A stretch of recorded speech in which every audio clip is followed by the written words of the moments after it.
Assalamualaikum warahmatullahi wabarakatuh. Saudara-saudara sekalian, selamat berjumpa dalam perkuliahan Landasan Pendidikan. Pokok bahasan kita kali ini adalah tentang manusia dan pendidikan. Adapun kajiannya meliputi yang pertama, konsep hakikat manusia.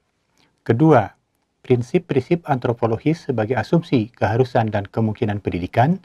Dan yang ketiga, sebagai pendidikan sebagai humanisasi. Pendidikan hakikatnya adalah upaya memanusiakan manusia. Implikasinya, maka para pendidik, termasuk juga calon pendidik, harus memahami hakikat manusia. Bagaimana mungkin pendidik akan dapat memfasilitasi anak didiknya untuk menjadi manusia apabila ia tidak memahami hakikat manusia? Mari kita mulai mengkaji konsep hakikat manusia. Masalah pertama tentang asal-usul manusia. Dalam filsafat, ada dua aliran yang memberikan jawaban atas pertanyaan tentang asal-usul alam semesta, termasuk di dalamnya tentang asal-usul manusia, yaitu evolusionisme dan kreasionisme. Menurut aliran evolusionisme, manusia adalah hasil puncak dari mata rantai evolusi yang terjadi di alam semesta. Manusia, sebagaimana halnya alam semesta, ada dengan sendirinya, berkembang dari alam itu sendiri tanpa pencipta. Bertentangan dengan pandangan evolusionisme, aliran kreasionisme menyatakan bahwa asal-usul manusia adalah ciptaan Tuhan Yang Maha Esa.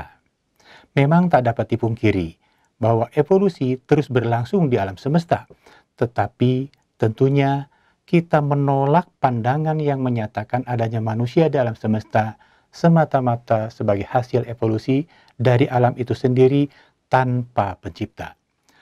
Penolakan ini terutama didasarkan atas keimanan kita terhadap Tuhan Yang Maha Esa sebagai Maha Pencipta. Adapun di dalam filsafat, penolakan atas gagasan tersebut didasarkan kepada 4 argumen. Yang pertama, argumen ontologis. Yang kedua, argumen kosmologis. Yang ketiga, argumen teleologis. Dan yang keempat, argumen moral. Masalah kedua berkenaan dengan wujud manusia. Apakah esensi wujud manusia itu? Menurut penganut aliran materialisme, antara lain Julien de la Mettrie dan Ludwig Feuerbach, esensi manusia semata-mata bersifat badani. Esensi manusia adalah tubuh atau badannya. Yang disebut jiwa hanyalah resonansi dari berfungsinya organ tubuh. Karena itu, badanlah yang mempengaruhi jiwa. Bertentangan dengan gagasan Julien de la Mettrie, menurut Plato, salah seorang penganut aliran idealisme, bahwa esensi manusia bersifat kejiwaan atau rohaniah. Esensi manusia adalah jiwanya. Menurut dia, jiwa mempunyai kedudukan lebih tinggi daripada badan. Jiwa berperan sebagai pemimpin badan, jiwalah yang mempengaruhi badan. René Descartes mengemukakan pandangan lain lagi, yang secara tegas bersifat dualistik. Dalam pandangan filsafatnya, Descartes berpendapat bahwa esensi manusia terdiri atas 2 substansi, yaitu badan dan jiwa. Antara badan dan jiwa tidak saling mempengaruhi. Nah, saudara-saudara sekalian, semua pandangan tentang wujud manusia serta hubungan antara badan dan jiwa atau roh sebagaimana dikemukakan di atas dibantah oleh Thomas Aquinas dan Schumacher. Menurut mereka, manusia adalah kesatuan badan roh. Sebagai kesatuan badan roh, manusia hidup dalam ruang dan waktu, memiliki kesadaran dan penyadaran diri.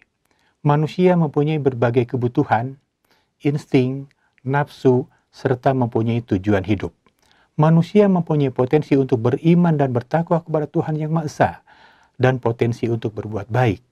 Namun, karena manusia mempunyai hawa nafsu, ia pun mungkin berbuat jahat. Selain itu, manusia memiliki potensi untuk mampu berpikir, berperasaan atau potensi rasa, dan potensi berkehendak atau karsa. Manusia dalam eksistensinya memiliki dimensi individualitas, dimensi sosialitas, kulturalitas, moralitas, dan dimensi religiusitas. Berbagai dimensi tersebut mengimplikasikan bahwa manusia memiliki historisitas, berkomunikasi atau berinteraksi, dan memiliki dinamika.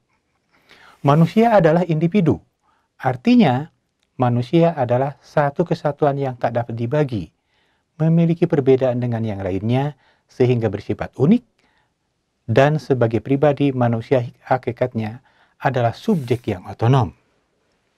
Sekalipun setiap manusia adalah individual, namun kenyataannya ia hidup dalam keterpautan dengan sesamanya.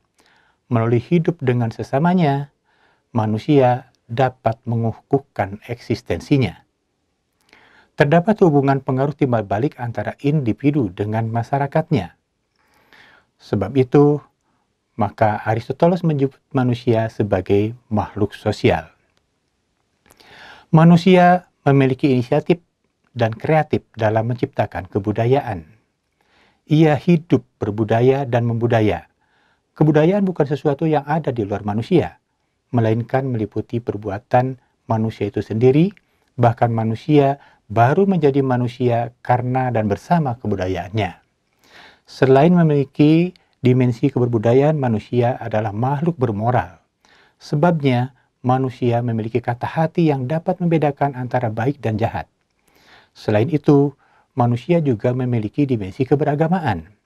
Keberagamaan merupakan salah satu karakteristik esensial eksistensi manusia yang terungkap dalam bentuk pengakuan atau keyakinan akan kebenaran suatu agama yang diwujudkan dalam sikap dan perilakunya. Dalam keberagamaan, manusia dapat merasakan hidupnya menjadi bermakna. Ia memperoleh kejelasan tentang asal-usulnya, dasar hidupnya, tata cara hidupnya, dan menjadi jelas pula kemana arah tujuan hidupnya. Semua dimensi itu mengimplikasikan manusia memiliki historisitas. Artinya bahwa di dalam eksistensinya, keberadaan manusia pada saat ini terpaut kepada masa lalunya dan mengarah ke masa depan untuk mencapai tujuan hidupnya. Sejak kelahirannya, manusia memang adalah manusia. Tetapi ia juga harus terus berjuang untuk hidup sesuai kodrat dan martabat kemanusiaannya. Karena itu ia belum selesai menjadi manusia, belum selesai mengaktualisasikan diri demi mencapai tujuan hidupnya. Dalam hidup dan dalam rangka mencapai tujuan hidupnya, manusia berinteraksi atau berkomunikasi. Komunikasi atau interaksi ini dilakukan baik secara vertikal dengan Tuhannya maupun secara horizontal, yaitu dengan alam sesama manusia dan budayanya, dan bahkan dengan dirinya sendiri. Demikianlah, interaksi komunikasi tersebut bersifat multidimensi. Selanjutnya tentang dinamika, Triarkara menyatakan bahwa manusia mempunyai atau berupa dinamika. Artinya, manusia tidak pernah berhenti, selalu dalam keaktifan, baik dalam aspek fisiologik maupun spiritualnya. Dinamika mempunyai arah horizontal maupun arah transendental. Adapun dinamika itu adalah untuk penyempurnaan diri manusia. Selanjutnya, mari kita bahas masalah prinsip-prinsip antropologis, keharusan, dan kemungkinan pendidikan. Mengacu kepada dimensi-dimensi eksistensi manusia, kita dapat mengidentifikasi ada 3 prinsip antropologis sebagai asumsi keharusan pendidikan, yaitu 1. Prinsip historisitas, yang kedua, prinsip idealitas, dan yang ketiga, prinsip posibilitas. Implikasi dari ketiga prinsip di atas, maka manusia hakikatnya perlu dididik dan perlu mendidik diri.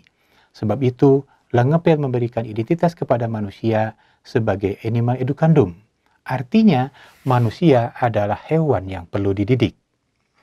Nah, selanjutnya mari kita bahas tentang prinsip-prinsip antropologis kemungkinan pendidikan. Manusia adalah makhluk yang perlu dididik. Jika demikian halnya, muncul pertanyaan, apakah manusia akan dapat dididik? Prinsip-prinsip antropologis apakah yang menjadi asumsinya? Nah, manusia adalah makhluk yang dapat dididik. Karena itu, Langepel menyatakan manusia adalah animal educabile. Manusia adalah hewan yang dapat dididik. Adapun prinsip-prinsip antropologis yang menjadi asumsinya adalah yang pertama, prinsip potensialitas. Yang kedua, prinsip dinamika. Yang ketiga, prinsip sosialitas. Keempat, prinsip individualitas. Dan yang kelima, prinsip moralitas.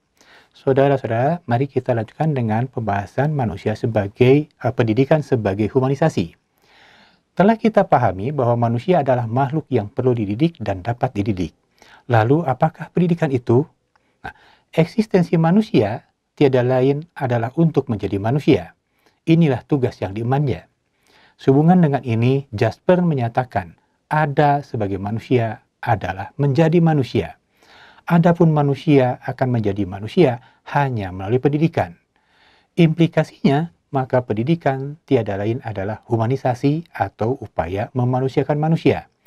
Implikasi lain dari konsep hakikat manusia bahwa sasaran pendidikan hakikatnya adalah manusia sebagai kesatuan yang terintegrasi. Pendidikan bertujuan mewujudkan manusia yang beriman dan bertakwa kepada Tuhan Yang Esa, berakhlak mulia, sehat, cerdas, berperasaan, berkemauan, dan mampu berkarya. Mampu memenuhi berbagai kebutuhannya secara wajar, mampu mengendalikan hawa nafsunya, berkepribadian, bermasyarakat, dan berbudaya. Pendidikan harus berfungsi untuk mewujudkan berbagai potensi yang ada pada manusia dalam konteks dimensi keberagamaan, moralitas, individualitas, sosialitas, dan keberbudayaan secara menyeluruh dan terintegrasi. Karena pendidikan diarahkan menuju terwujudnya manusia ideal, maka pendidikan hakikatnya bersifat normatif. Adapun peranan pendidik adalah membantu atau memfasilitasi peserta didik untuk mewujudkan dirinya dengan mengacu kepada semboyan Tuturi Handayani. Adapun sifat pendidikan yang normatif dan dimensi moralitas mengimplikasikan bahwa pendidikan hanyalah bagi manusia, tidak ada pendidikan bagi hewan. Demikianlah kajian kita kali ini. Semoga diberkahi Allah Subhanahu wa Ta'ala. Terima kasih atas partisipasinya. Sampai jumpa. Wassalamualaikum warahmatullahi wabarakatuh.